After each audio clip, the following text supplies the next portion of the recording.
Welcome to the new sound of online radio. Welcome to the sound of Universal Broadcasting Network. 'Cause you make me feel like I've been locked out of heaven. A mix of today's hits and hard-to-find favorites, combined with the most entertaining and intriguing talk anywhere. This is your sound. This is the sound of Universal Broadcasting Network at UBNradio.com.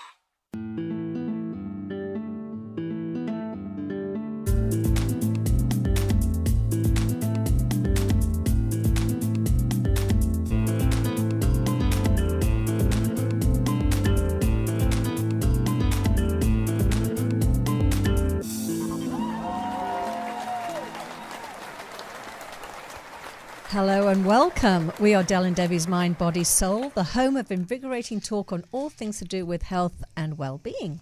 And I am Del Jones, a certified transformational life coach with a background in spiritual psychology and the three principles. And I specialize in the areas of personal growth, relationships, and recovery from narcissistic abuse. And by my side here is my beautiful co-host. Thank you, Del. I am the other half. I am Debi Carlin Boyle. I am certified as a personal trainer, a fitness instructor, and an integrative nutrition, health, and wellness coach. And I specialize in helping people find balance in all the things that feed us in life in addition to the food on our plate. So we have a great show today, and I'm going to give you a little bit of food for thought to start off to introduce our great guest. So before I do that, also, I want to remind you to call in and ask, because this is a great topic, and you're going to hear about it in 1 second, and you really should call in and ask a question. Our phone number here is area code 323-284-7826. Or you go to our Facebook page, Del and Debi Mind, Body, Soul, and we're actually streaming there live, and you can ask a question there or make a comment. So we love that. It keeps the conversation going, which is what we're all about. So here's some food for thought. Have you ever thought about these two questions? One is, what do I say yes to? And the other is it ever too late? So today we're going to answer these questions with our amazing and inspirational guest, Kathi Sharpe Ross. Kathi is an owner and the founder of Sharpe Alliance, where she brings more than 20 years of industry experience to building businesses and brands through her marketing and public relations expertise. Kathi is also the founder of the Reinvention Exchange, which is food for thought to discover your deepest passions and then bring them to life, which is a really big focus of what we're going to talk about today. Because reinventions take place in many forms. Today, we're going to dig into the reinvention concept with our fabulous and multi-talented guest, who is also a wife, a mother, one huge dynamic woman, I have to tell you, because she's been a friend of mine for a long time. Will you please welcome Kathi Sharpe Ross to our show? Welcome, Kathi. Thank you. It's such a pleasure to be here. We're glad. We have to say that, Kathi was supposed to be on our show almost exactly a year ago. That's right. And she got food poisoning the night before. Oh, that was horrible. And we just had to put the brakes on everything. And this woman is so busy that it took 1 year to actually get you sitting in the seat again. Wow. So welcome. We're really honored to have so you. thrilled to be Thank here. you Yes. so Yes. much. It's really an honor when I look at what both of you do and the way you inspire and encourage people in life. It's so wonderful to sweet. be in Thank your you. company. Oh, So- thank you. Well, this Actually, is- maybe this I is should our- interview you Yeah, instead. yeah, Why don't you do we that? could bring you on Can we one day turn to it do around? that. Yep, I'd love to. absolutely. We will one day. Well, there's Yeah, room this for is that. this is our passion. We just love to have people like you on this show and share that with our audience and just inspire everybody out there to just Thank you. Okay. live their best life. That's right. That's what we're all about. So, So before- Kathi, go Yeah. ahead. So Yeah, before we're we- both going to go the same place. Yeah, before we go there, we just tell us a little bit about where you grew up Sure. and any influences you had early on in your life that got you where you are today. Oh, so. for sure. Okay, this is fun. Okay, Yeah. great. Now To that talk I'm about you. hearing, now that I'm hearing the British accent, it'll make my Australian accent come out a little more. Grew up in Australia. You were born there, Born right? in Australia till I was 10. Lived there with my parents, my older sisters, and was blessed to have parents. And you talk about influence. I had parents who had what my father used to call itchy feet. He loved to travel. They took us traveling around the world as kids. They got a bit of a bee in their bonnet when I was 10 and said, let's go live in Israel. So we lived in Israel for 4 years. And then eventually when I was 14, moved to Los Angeles. My mother, again, talking of great inspiration, was teaching yoga when I was 3 years old. So there was this incredible entrepreneur, visionary father, this incredibly zen, amazing, dynamic woman of a mother who was, I must add, wearing Pucci, Gucci, driving a Jag, and teaching yoga. So there's a little bit of a dichotomy. Well, I was about to say, I can see where the Pucci influence Right, is. there we go. Kathy's got Pucci I've got on a little today. Pucci top on. So pretty cute to grow up with that kind of influence. And as I often say, I didn't know there was a box in the world. So this notion of thinking out of the box, I was like, what? There's a box? I didn't know. One told me there was a box. So I think that's kind of been the mandate for my life, to live as a free spirit, seize anything and everything, live with passion, discovery, adventure, and still know where to find your inner peace. And I think, it probably all comes back to that. But it truly, I give a lot of credit to my parents. I remember a lot of friends of our family and families saying, oh, how could they take you away and how could they make you start new lives and new schools? And my interpretation, and funnily, I think three sisters could all have a different version of this story. They do. They do. Debbie knows. No. For me, Yes. this was the absolute adventure, and I wouldn't have done anything differently. I don't think any of us would have done anything differently, but a lot of people questioned, those poor kids, they're going to have to go to new schools and make new friends. And I have 14,000 people in my database, or my Rolodex, as I still call it. grow. And I just think, I love friends and I love meeting new people. And change is exciting. It's adventure. It's not fear. So I always joke, if my husband said, we're going to move to somewhere tomorrow, I'd look at my watch and go, what time does the flight leave? Yeah. So to me, That's great. that is the great I love advantage. that It free really is. spirit It's- attitude. Yeah. It's so lovely. But it's it sounds difficult. like you had such a great foundation, though. It didn't matter where they took you. It sounds like both your parents were They were there. They were there for They were you, there. and they gave you that foundation, that safety, so that you Right. could explore the world. And that's amazing. That's wonderful. And, for those who know us and know our family, we are fragmented. There were divorces. There was drama. There's been a lot of layers of stuff that we could do our own TV show on. It would blow Dynasty and all these movies out of these TV shows out. But that being said, our parents were always a major part of our lives and vice versa. And they always gave us that sense of, you can do anything. We support you. We love you. Try it. My father used to joke and say, you sound like you always want to be the, jack of all trades and the master of none. And I'm like, yeah, isn't that great? I know. That's Let's okay, do that. but Who that's needs to be a okay. master? You're a master know. of your life. That's the Right. big picture. Exactly. I know. I always say I don't want to sort of lay on my deathbed going, boy, I played it safe. I had Right. a safe No. life. Right? I want to That's lie what- there and go, there's whoa. no fun in that. Exactly. I tried this. I I know. touched that. I Yeah. explored this. And I think, it's something that I encourage for everybody and my children especially. Yes. And a they're great college legacy. ages and sort of it's like, okay, do we go? Do we not go? Do we take a year off? Do we try a school, and if it doesn't work, try something else? That's and right. whatever's gonna Support that's it. your journey. Yeah. And we all have our own journey. You only and regret what you didn't do, not what you Right. did do. But Well, people do mostly, get stuck. mostly. I mean, that's what is very admirable, should we say, about what your parents threw out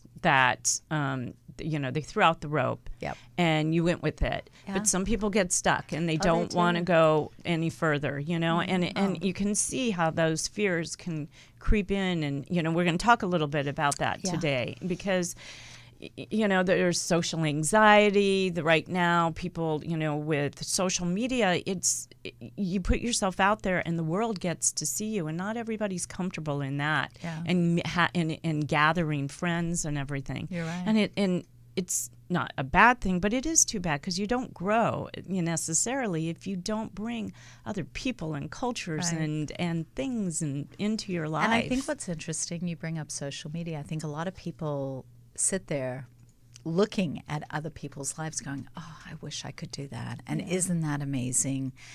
It's called Facebook envy, right? And you can. And I think that's what it's all about, that you don't have to live through other people's experiences.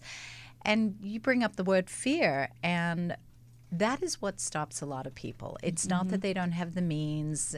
There's always a way. There's always a way. That's right. And reinventions some ways are do easier come, than others, They come in all shapes and sizes, yes. but it is free to go on YouTube and learn how to play the guitar.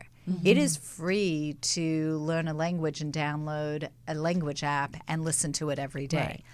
There are things you can do in your life. So if it's financial, if it's a barrier that's being financially caused, there are other reinventions. There are other ways to do things. Resources. Or there's long-term planning. I want to get out of corporate America, and in 5 years I want to own a chocolate store on Main Street. Yeah. Get a little side hustle, and then it will turn itself around. Start putting that money in the coffee That's jar right. every week instead of buying another Starbucks coffee or certain indulgences that you have. If you want something, you can make it. You just have to plan it. I love But that. it's like you said, That's I mean, true. so many people have that I'm not going to use that word. They freeze. They freeze up. Debilitating yes. fear, and they just can't move beyond that. Yeah. So I have some ideas about things that people can do to sort get of chip unstuck. away at that. Wonderful. Yeah. To not be like the deer in the headlights and stay there. Yeah, I always remember. Sorry, because fear was that way for me. I used to think that I'll do something when I'm not afraid, and then I read that fabulous book, Feel the Fear and Do It Anyway.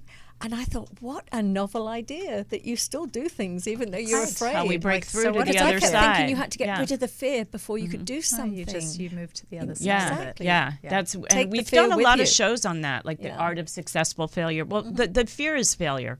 It's really what it is. The fear is failure, and that usually stems from something that happened in early childhood.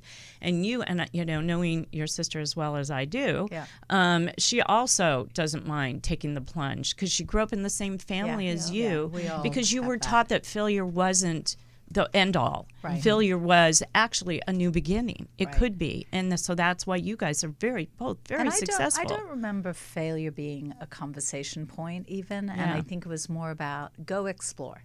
And there was no such thing as an if it doesn't work out or you just go, and that is a journey. It's a means to an end. It's every step takes you in another direction. But not everybody has the power within them or the wherewithal because the of tools, whatever that little voice is that came from way back when is yapping at them that And you're there's- going to most fail. people You're are not in that good place. enough. Yes. You're not. Yes. Exactly. And also, I think sometimes our schools, that we're so about results oriented. Like if you Structure. fail a test, or I think we've made sometimes like just you've got to get this grade. People are afraid of trying in case they don't win. Right. Whereas That's right. accepting that it's Well, not even- imagine if you could go through life being your 5-year-old self. yeah. And that innocence of I can do anything. I I'm going love to it. dream, and I'm going to eat ice cream, and I'm going to be a nurse, and I'm going to be a fireman. Not worry about and what I'm gonna- people think. And just, think about who we got to be at that age, Yeah. and if we could go through life Yeah. The with innocence. that. But we don't, because to your point, school layers it on, society layers it on, and all of a sudden we're looking at ourselves going, well, I can't do that, and what if, and what will they say? And, these are big issues for a lot of people. Yeah. And they're hard to break They through. are hard to. And I think, the antidote to that is baby steps. Yes. Little what you were saying. steps, setting goals, having dreams, forging a path, putting a plan together that enables you. Just think about it. If you got in your car and you went to hit the GPS and you don't quite know the address you have to get to. I left my office and I knew I had to come to the studio, and I put in Sunset Gower Studio, right? Yeah. If I hadn't done that, my GPS would not have told me where to go and which left turn and right turn and street to go on. Yeah. Same thing with our life. set that destination, whatever it is. It can be tiny. It could be volunteering. It could be eating healthier. It could be not drinking milk. It could be quitting your job. It could be getting out of a relationship, a friendship that isn't serving you. It could be anything. And figure out some of those baby steps to that get there. But analogy. every time you do just one of those steps, acknowledge it. Pat yourself on the back. Recognize, especially if you live in a place of fear of change. Really give yourself that pat on the back to appreciate that you could do that. Yeah. And then the next one will be easier. And the next one will be easier. I love it's that. So it's it's so fulfilling that it actually becomes a little addictive. Exactly. It's like, wow, That's it. I did that. Well, I there's can a do that snowball again. effect also Exactly. because you're doing something positive. It spurs you to take to the next level and the next step, and before you know it, things are starting. People are noticing things are happening around you. Yeah, because the end game There can be is. very daunting. And if you try to go from A to Z in one step, you well, you could people crash. won't. Yeah. I know it's so funny. It's that skiing analogy. I don't know if I've shared that before, but when I was learning to ski, they were like, look at the bottom of the mountain where you want to go. And I was like, no, if I do that, I'll fall. I need And to freak look out. 6 feet. Yeah, you need feet to ahead of traverse me. it down Right. and then Yeah. I'm fine. In pieces. And they were like, that's Yeah. not the way. And I'm like, trust me, it's the way for me. Yeah. It works for me. Yeah. Every time I look too far ahead, I fell. Well, and so. I think most people do. It's just daunting, and we think we don't have the time. We think we've got to be. I mean, here's the other issue, and this is very much for men and women. We don't allow ourselves the sense of entitlement. People, how many people, and this is how all of this reinvention conversation started in my world. People would say to me, "Oh, you're so lucky. Look at your life. You get to do what you want." I'd been running a business, now for almost 30 years. And I said, it's not luck. It's focus on what I want and what I'm passionate about. One and it's step hard at a work. time. And there's no luck involved. Yeah. I was lucky to have the parents I did. I think they gave me the tools to interpret my life the way I do. But the rest of it is Big all my start, work. Good start. And and that helps. So I think if we can help people recognize that if one person can do things, they too can do them. So a lot of what we're doing, and I'm writing a book and I'm interviewing a lot of people, and it's their stories. It's not my story. It's really other people's stories. If they can do it, I could do that. That's They right. don't have any special tools or gifts, but this was their journey. And I think it's really important for people to recognize what they're capable of, but more importantly, that they are entitled to have a life that is the best possible life they can have. to seek out their And it's- and passion. it's There are really people about- stuck Yeah. in jobs or Yeah. relationships or health conditions, and they have the power to Change manage that. and control and change that. And also, I just want to add that, as much as you acknowledge, that your parents gave you a great foundation, even if you didn't have that, Right. even if you didn't have that, you can achieve anything you want. 100%. You really can. I mean, my mother just recently passed away, and she was unbelievable what she achieved in her life. I mean, not just in what she created in a material way, but she raised 7 children. She was an entrepreneur. She was fearless, and she came from abject poverty. There I you mean, go. without. Yep. I mean, her parents they did the best they could, but they didn't know how to express love. They didn't know how to express, or they lived in fear themselves. Yeah. And so I'm just Yeah, saying. no, you're right. No. But sometimes that is what drives you Yeah. to have what you didn't have, Exactly. and know that Definitely you can create it. drove Yeah. me. Yeah. Because I grew up opposite where I was told opposite from you. My parents my dad was, was a financial guy, sort of by the books. My mother was absentee, kind of numbing herself. And I saw what I didn't want. I wasn't being encouraged. I was being discouraged. And I have 3 siblings, and I saw where they were going, and I thought, I don't want to go there. Yeah. And I made a point of going somewhere else. From the moment I was 18 and able to get to You just college, knew it. I went somewhere else. And that's true. And it comes in different ways at you, and I am envious of the parents you had, actually, that they gave you Well, that freedom. later things kind of Yeah, changed. I know they did. And I know there's still But challenges. I'm so There's grateful always that challenges. I look at the foundation. Yes. And I'm so incredibly grateful. Yes. I mean, they're amazing people. Yeah. And I think we're very blessed to have had that. But I think other things show up in our lives that give us that, and we have to be Yes, open to it. exactly. And I think to your point, Yeah. it's about being open and understanding when these gifts are being given to us or they're showing up in our world, that we really are open to them and they understand them. And I think, you know, one of the things I talk a lot about is finding your passion. You know, we may be at a point in our life, whether we're 25, 35. I just met the youngest reinventor. I cannot wait to interview him. But he was, you know, he's post-college age. And I was like, okay, you are going to be my youngest reinvention story. But most people around 35, 40, they start questioning what path they're on and where they're at. You know, they get out of college, they take that job, they do what they have to do to go for security, and they wake up one day and go, what am I doing? You know, I wanted to be a rock star, or I wanted to, you know, go discover the planet, or whatever it might be. And I think it's so important that people try to tune into their passions. And that's a big question. How do I figure out what my passion is? You've got women who left the workforce when they had children, and now they're coming back to it going, who am I? Am I still in Debi there? and I, well, not I know. you, Well, we're you know? total examples. Well, of you've that. never stopped working and doing stuff, but no matter what, we sit here at a point in our lives going, what is my passion? What floats my boat? What do I love? What do I want to do for the next 20, 30, 40 years? And finding that, tuning into it, Not easy. can be challenging. Well, it's a risk, you know, and people, again, there's fear involved with risk because there's a financial drop that you might be taking, and then again, the baby steps. Don't quit your day job, but get your little side hustle on your passion, and then, you know, build that up eventually where things shift and then they do it. But like you said, if you're looking at the end game and you're not looking at and then you start to hear, well, it could take, you know, 2-3 years or whatever, then it becomes discouraging sometimes, and people think that they're never going to get there, and that isn't the case. No. You really, I mean, Del and I are huge examples of that, I must say, and within our lives, we have reinvented ourselves more than once. And some of it we were thrown into the fire and we had to, you know, crawl out. And others of it were we had been working at it all along. We just didn't really realize that we were seeking out the passion or the place we were meant to be. That's it. And I think, you know, what's really funny when you talk about not realizing what you were doing.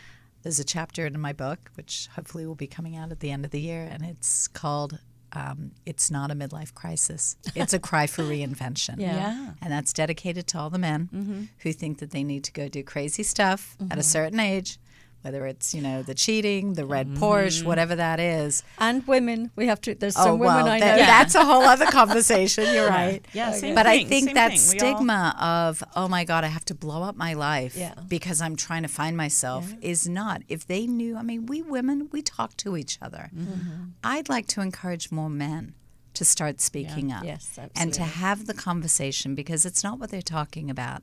And frankly, when you get into this conversation with men, it's fascinating because you hear, and I have amazing stories that people I've interviewed, the guy who works at a toy company who picked up the violin, had never played in his life, taught himself how to play on YouTube, takes his violin to work every day, goes across the street to the park, plays in the park just for his own joy, travels with it everywhere he goes. People who just can add a layer of nurturing their soul to their life may not mind that corporate job or whatever else is going on in their world. They need a little more of that. And it's a big factor in longevity. You know, it's one of the things I work on people with my clients is to, you know, one of the very first things we do when we have our first hour consultation is, what are you passionate about? What is your passion? If they're not sure, then I encourage them to go try different things that, you know, even if it's a little thing, like if they like exercise, but they can't really hone in on the one thing in exercise they like, we can figure that out by trying different things. And it's just, you got to figure it out. And a lot of people know it's there, and then they think, oh, I can never get to where I want to be. Sometimes it's the things that you say, I could never do that are the most rewarding, when you go, oh my God, I can did do it. that. Absolutely. Right. I remember I went to art school when I was 16, and I was a costume designer, and I got sort of sidetracked for a few years, and then I remember picking up, just by chance, somebody said to me, oh, we have this, you know, model coming to our studio, and we draw her and we split the cost. And I was like, oh, I used to love that. That was my favorite thing to do. And they were like, oh, why don't you join us? And I was like, oh no, I haven't done it in like 25 Right, years like, or I don't more, do that, even, right. almost 30. I couldn't possibly do it. Anyway, I ended up doing it, and it was like finding like your some heart had buried burst open. piece of myself. I mean, I couldn't even believe what was coming out of the Isn't it pencil. funny how all of a I was sudden like, No, it it's just true. becomes- It It's just never extraordinary. went. I did that with tennis. Yes, You know, when I put exactly. my kids on the court, I played my whole life, grew up with a racket in my hand. It was my first love. Your dad? My only love. My father, Yeah. grew up literally on a tennis court. And then all of a sudden, you know, life gets in the way and you don't play anymore. And I got my kids on the court at the age of 5, and I was taking them, you know, summer camp on the tennis court 6 blocks from my house. And I'd walk in my heels and my suits to drop off the kids, and they'd keep playing. And then one day I was like, you know what? I need to get back on the court. And the coach kept saying, get on the court. Yeah. I was like, oh, you don't know. I know how to play. It's like, really? I got on that court, and that's it. You're never going to get me off again, because you realize like what it does for your soul to reinvigorate and muscle also has memory. So it came back easy. It wasn't like you were like starting from scratch. Well, so that helped. You know, my husband may have a different opinion of that. But I'm sure. But there's a passion that you had for it that does and never I don't win. care You what just he set it thinks or aside. anyone, it makes me happy. Exactly. So you know what, Kathy? What for you personally, and your journey through to discovering the Reinvention Exchange, because you also have the Sharpe Alliance and how you got there and what you do. And I just want to talk a little bit about what you did after high school that got you to to what you do as a business, and then the Reinvention Exchange. Happy to.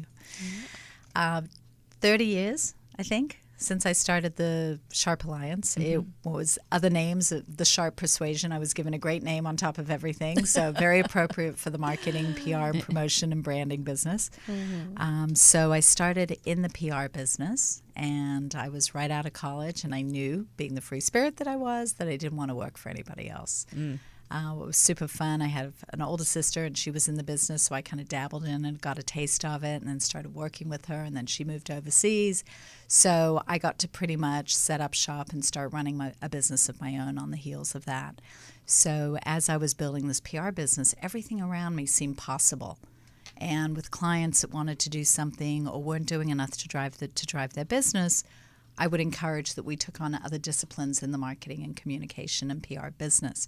So the company really became more of a PR and marketing company. At the time it was called Sharpe PR Marketing, and just continued to grow. And what I didn't know, I'd say, let's try it. And I would find the people that needed to help me and bring them into the company to make sure that we could really do it and deliver well.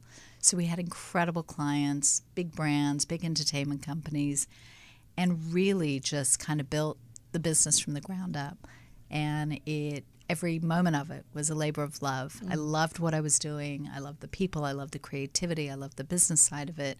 Ultimately, I took the PR piece out of the business because we were doing marketing and sponsorship and producing events and a lot of things that were very revenue generating or better revenue generating. And just continued to grow and put things out there in the world and do great work. And it just grew. I had colleagues in Paris, friends at home in the business in Australia, colleagues in London, and so Which you travel all the time. I try. I'm going to London on you're Friday. You're leaving for London in a few days. So, and to me, that's a passion. Yeah. So I thought, if I love to travel, then I'm going to make that a part of my business as much as I can. Yeah. Because why not? It's mine. I get to do it. Yeah. And so raising 2 children, I sort of tried to keep my feet on the ground as much as I could when they were little. But they've grown up with a mom that travels for work and business. They've learned to honor and respect that. We've had all the media tools to stay as connected as we possibly can. And my kids, granted we didn't have smartphones when my kids were little, but, they've got an amazing father who enabled me also to be able to do a lot of what I did. And I don't think I could have or would have done it otherwise. Yeah. And so, as I grew the business, it just continued to evolve. And about 10 years ago, I was having a conversation with a friend of mine. And I said, it's funny, people keep saying how lucky I am. And as I said earlier, it's not luck. No, I really sort of created it. Yeah. But I was fortunate to have some tools to see the world through a very particular pair of rose-colored lenses. So if I could show other people how to put on those lenses and just for a moment take a glimpse of what life could be like, then maybe they too would have the courage to try it on. Yeah. And that Love was where the Reinvention Exchange and the Reinvention, Okay. the notion for a book, and I started writing blogs for the Huffington Post. That's right. About 9 years ago. Yeah. I love the way you say reinvention is our soul food. I think it's such a great line. Well, I think, I don't think we allow ourselves, a lot of us, to really nurture our soul. We're busy doing and being and servicing people in so many different ways, So all true. of us, not just women, but men and women, that we don't know how to be still.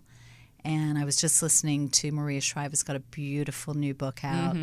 And I was listening to it in the car on the audio last night because I love to listen to books and podcasts while I'm getting massages because I'm always multitasking. But I was listening to it and she said, we need to allow ourselves to be still, to listen to ourselves. And a lot of us Absolutely. just are too busy doing that. And then when we have a moment of peace and quiet, we pick up the phone and we look at social media and we get sucked into another No, and vortex. that actually changes your It heart does. rate. It It's changes. not- yeah. You We start need to to do have the empathy, opposite. and you start to get tense and fears and all kinds of things from Well, social media. And I think sometimes in the world of coaching, I always say my coaching is completely opposite of that because mine is always about getting quiet and dropping inside and really hearing that intuition and that divine guidance. But sometimes in coaching with all this sort of so much planning and goal setting and things like that, you're so in your head that you're not even open to any new sort of right. inspiration to come You're up. right. And all this is, your head is just basically like a database that have been there, done that. Right. And so you have to get quiet to You get this have to. new information to come forward. I mean, even when I take walks with our dog almost every day, I'm torn between, do I listen to music? Do I listen to that podcast? Because there's like 30 of them on my list of things. Do Yeah. I listen to one of the 12 Audible books that I've downloaded?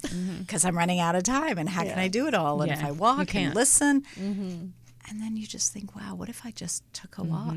yeah. With Exactly. nothing and no electronics, and I left the phone at home. I haven't done that lately, but yeah. it's a goal. It's on the goal list. Well, you can leave it at home you can take it with you and not look at it. I take it sometimes on long walks. I live in Venice, so I take it on walks just so I have it for an emergency. yeah. But I try not to look at it. I don't grab it. I don't, because I want to really be still present, and present with the nature. Yeah. Yes. And I think we And- need that. I don't think we place enough value. It's like sleep. We don't place enough value. Not at all. That's And why. it's Self-care we- is so important, and being still is part of self-care. And we get on that rat race, and we get to again thinking about where we should be and what we should be doing, and even downtime for us becomes listening to music, Yeah. watching TV, Right. cooking, but Some you're still stimulus. moving, and you're still. That's where and meditation doesn't necessarily work. I think you had said something about you can meditate or be meditative. Absolutely. And I think they're two different things, Very. Yeah. you know, Yeah. and people need to zone in on that when you get caught up in the wheel. It because is. It's a day-to-day, minute-to-minute experience, rather. Absolutely. I totally agree with that. People say to me, do you meditate? And I try and live from a meditative place of not paying too much attention Right. to all the thoughts that are in my head. right. But it's not, but as you said, some people don't want to sit quietly and just meditate just for an hour a day or whatever. But it's, whatever works for you. I have a favorite psychic that does readings with me every couple of years, or maybe more often, and hadn't had one in a while. But I remembered something she said to me years ago, and I loved it. Because she knew that I wasn't the type to sit and meditate, even though my mom was a yoga teacher when I was little. I was like, I know about it. I get it. I love it. I do it Yeah. regularly, You have to but do not what all the time. works for you. And Yeah. it doesn't for a lot of people. They're just not Exactly. there yet. They're not into it. That's fine. But we all have our own form of meditation. And I remember years ago when she said this to me, she said, make a cup of tea and stare out a window. Yeah. And I thought, you know what? I can do that. Yeah. And now I meditate a lot more often. But at the I like time, that. it was like, I get that. I can do that. That I will do. Yeah. Tell me to meditate every day for 10 minutes. It's But probably then not it's a going to happen. task. Yeah. If it's Exactly. you don't. Then Yeah. it becomes. I woke up the you're other on morning the calendar and suddenly. I woke up the Yeah. other morning and I had nowhere to be and nothing to do, and I just went into a 12-minute meditation. Yeah. I Good. thought, I did that. Yeah. And that's a rejuvenation that you're doing. It's from the inside out, the outside in. It's all part of you that helps you be better in everything, in every way. Yeah. You know, it's a clearance. It's a get clear. So I want to know more about this, the reinvention blah, blah, blah, Exchange. blah, blah. Exchange. Yes. Thank you very much. So how did that come about? And as I had this sort of epiphany about what's possible, I realized that everybody's got a story. And I love people's stories. I think I've grown up meeting and making new friends my whole life. I was the new girl at school over and over again. And so the second another new kid came to school, I'd be like the volunteer, like, I'll take them on. Yeah. I'd be like, hi, what's your name? Who are you? Where are you from? And come meet all our friends. And that was kind of like, explains why I'm in the business I'm in.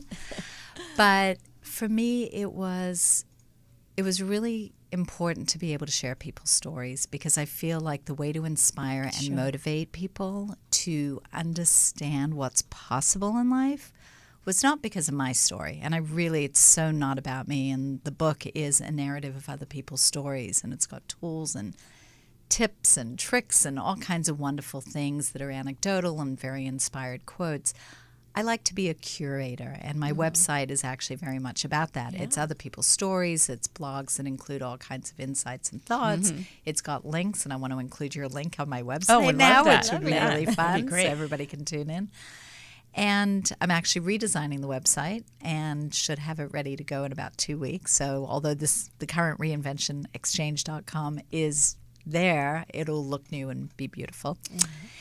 And I wanted to have a place where people could share stories and exchange ideas and be inspired and be motivated. And it's not a lot of heavy lifting and heavy reading and things you have to do. Inspirational. It's inspirational. No, and again, just name some of the people that you have their stories on. Yeah. Oh, gosh. And that you've written for the Huffington Post. I've written for the Huffington Post for about 9 years. So I was producing an amazing women's conference, and I was fortunate to have Donna Karan, Ariana Huffington, and some other incredible women, which are like people, right? Diana Niada. Diana Niada is extraordinary. Yeah, she is. She's been a client of ours, and she's one of the most amazing women I've ever met. Yeah, and the first time I met her, I thought, I'm taking a business meeting. We're going to talk about her new Everwalk campaign.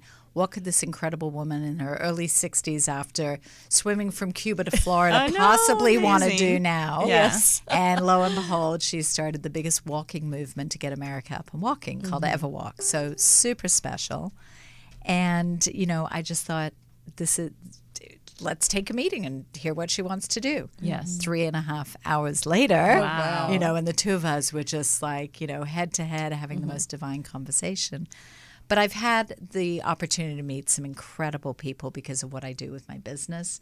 I think the picture of Martha Stewart is up. Yeah, on the I put that up to let people know. And so I produced a number of incredible women's conferences. So Sarah Blakely from Spanx and Randy Zuckerberg, ironically, today. And it was the day that Facebook went public that we were producing this women's conference in New York. And Randy Zuckerberg, his sister, was actually one of our keynotes. Judy Smith, the original Olivia Pope. This is whose story Olivia Pope is based on. What Scandal is about. Exactly. They shoot that here in the studio. Oh, do they? I should pop in and Just say a little hi. aside, yeah. So Literally. there have been some amazing people. Now, not all of these have been people that I've interviewed for Reinventions. As a matter of fact, a lot of the people that I've interviewed are everyday people. And I think that's even more important. It's one thing to look at someone who has achieved great things in life and is very famous, but most people relate to the everyday people. Yeah. The guy on Wall Street who was like the Wolf of Wall Street, literally, like that movie seemed to be made about Bob. And now he's an NYU professor. So he can't rub two nickels together, but he's married, he's got a baby, and he loves he's what happier he does. than I've ever seen him. And that's what matters. And that's to be able to have those aha moments, to be able to wake up and just go, wow, my life is good, but what if? Yes. And I'm very much about focusing on those rather than I had a tragedy and I had to reinvent. There are a few chapters dedicated to that. I didn't mean to reinvent my life, or things happen. And you're forced to. And what comes out of that is often wonderful, and you get to the other side and you start to recognize that this was your journey and why. But I think it's really, for me, being able to share those stories is everything. I think that's the inspiration that people need to know that they too can do it. And if they just look at their lives, try to dig deep and find some of their passions or their interests. It doesn't have to be a passion. Passion can kind of freak people out too. It's like, oh my God, I don't know what I'm passionate about. How do I figure it out? Well, because they can beat themselves up if they can't. And that's daunting too. But like the little come. things that come to you, like I think again it goes back to listening to yourself and hearing those voices, recognizing when you drive down the street, are there billboards that you like pop out at you? Are there songs on the radio that take you back? If there was something you did when you were a child that you loved, I mean, revisit pick it that. up. Exactly. I love that story. And I have sort of a fun analogy. So when I met the man with the violin, I was like, oh my God, you're my real life version of the story that the guy in the corporate office in the corner, that you ask him, what did you want to do when you were little? And he said, well, I wanted to be in a rock band. I wanted to be, a rock and roll star. When did you last pick up a guitar? Oh, when I was 15. Well, go out and get one. Teach yourself to play and get all the other guys down the hall that feel the same way and put a garage band together and just, you probably won't mind coming to work Monday. And you know what I love about what you talk about too is reinvention doesn't have to come out of tragedy. No. That you can be that's the bored. beauty. You told me that from the very beginning when you first told me about this whole reinvention exchange. This is awesome and yes. Or wow, that would be cool. Okay, I'm going to go do it. Yeah, just so those if are you don't have to wait for something to knock or you you're down. just sort of burnt out, that you can just ignite your life. Just keep adding to the layer. It's like having a 7-layer cake and putting sprinkles and cherries and chocolate sauce. Just keep building it. Yeah. No, I agree. I find that there's more. I think there's more encouragement out there today to like I was saying, there's that whole side hustle thing where people are finding ways to maybe they like to bake, so there's cupcakes that they're making on the side and bringing them to work, and there's more encouragement like with shows like Shark Tank and things like that. People are glued to that because they want to know how did the average guy do that. And you asked me the question, how did I start the Reinvention Exchange? So I said, okay, I'm going to write a book. So I wrote the marketing plan first, and then I was like, okay, of course I did. Now what? Now I got to write the book, right? I was like, this is what I do for a living, and I'm going to do this, and it's going to appeal to these people, and this is what it's going to look like. And all of a sudden, I was like, okay, now it's time to write. I've written blogs forever, but I started a website called reinventionexchange.com, where all my blogs are, where I share on social media. I can include all these incredibly inspired links and quotes and anecdotes and thought-provoking ideas that will just give a jumping off point to people. And so for me, it is about being that curator, about fabulous ways to look at your life and to live your life. And that for me is so exciting. Wonderful. Yeah, I mean, the website is incredible. You can just get lost in it. Yes, yes. It's up on the screen. It keeps popping up. Good, we keep wonderful. Jarvis is so good about. Yeah, just again, just give the website. It's Reinvention. It's the reinventionexchange.com. Wonderful. And also you have a lot of, like Debbie was saying, you have a lot of articles in the Huffington Post. So you just search. So you can just Google Kathi Sharpe Ross or Reinvention Exchange, and a ton of those articles that I've been writing over 9 years, we're actually now going to be swapping over to the Thrive platform, which is Ariana Huffington's site. Oh, okay. So we're sort of going to taper down the Huffington Post blogs and start doing more on Thrive. Wonderful. And every one of those blogs are actually on the website, on my website, so you can find years and years of blogs in there, probably more than you'd want to read, and a lot of really fun links to a lot of other interesting sites and content and yours to be included. And you said, and the book is going to be do you have a title, a working title? The working title is Stop, I Want to Get Off. The Guide to Reinventing Your Life. It's going to be lighthearted, anecdotal, something you can pick up, read a couple of pages, put it down. It's not one of these heavy duty. I always said when I started writing it, I said I don't want it in the self-help section. I don't want it in the life coaching section. I don't want it in the psychology section. I want it at the supermarket checkout stand where people can stand there, flip through, and go, oh, that's easy and light, and pick it up and throw it in their bin. That's such a great And it's idea. just it's a quick guide to just kind of illuminate and illustrate fun and interesting ways. I found an amazing illustrator who's going to work with me to kind of bring some of this stuff to life visually. So it'll be a light, fun, easy, shareable kind of book. And I'm working with an amazing editor. Sounds great. When is the due date? It's not due yet. We're finalizing the manuscript. You're hoping to come out sometime in 2018. This is my reinvention process. Yeah. Right? You know, I'm writing a book, so is Del, and really I'm not putting a date on it because I feel like that's a passion of mine to get this book done. And if I again put a date on it, then there's going to be all this tension. Well, I live in a world of deadlines. I have a dozen clients. So you don't and they need come to put first, that on as yourself. Always. So exactly. Before we lose you, I want you to answer the question on how a person can reinvent themselves. I know we've been talking that all along, but what do you think? What's the first step that a person can do? Because I think, we've talked about this being frozen in time and fear and locked in because of all circumstances. What's the first step? I think it's really fun if you can just acknowledge that you want more in your life. Mm-hmm. More is good. Acknowledgement. Good. So more is good, and that you are entitled. And I think if you can do that for yourself, the rest is easy. Because then it's about, is it going to be learning Italian? Is it going to be walking every day? Is it going to be finding a new job? Is it going to be starting that little chocolate store? You'll figure out from there that you've given yourself permission to explore. Mm-hmm. And the moment you open yourself up to that, things will show up. So I think if you can start there and then take the baby steps we talked about, make the plan. It can be a 5-year, 10-year plan. It can be when the kids grow up. It can be a 5-minute plan. So those are really the first steps. I think also sometimes people confuse excitement and fear, because sometimes that's sort of like that. Butterflies in the tummy feel like fear, but it's actually exciting. They go hand in hand. They're like they're both things. It really is to to exactly just switch that perspective. Use that fear, that adrenaline and find rush a reward system. Like if I do this, I'm going to get to do that, and if I do that.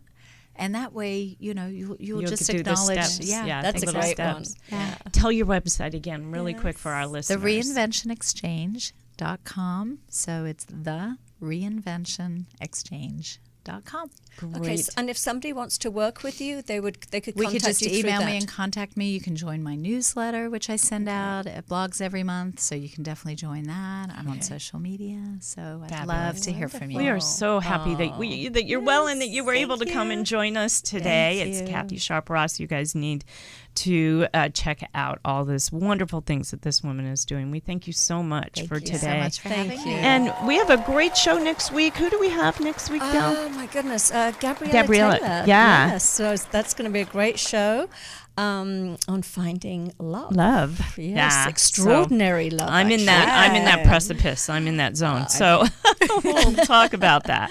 All right, Thanks wonderful. everybody for Thank joining you. us. We'll See see you you next next week. week. Bye everybody. Bye bye.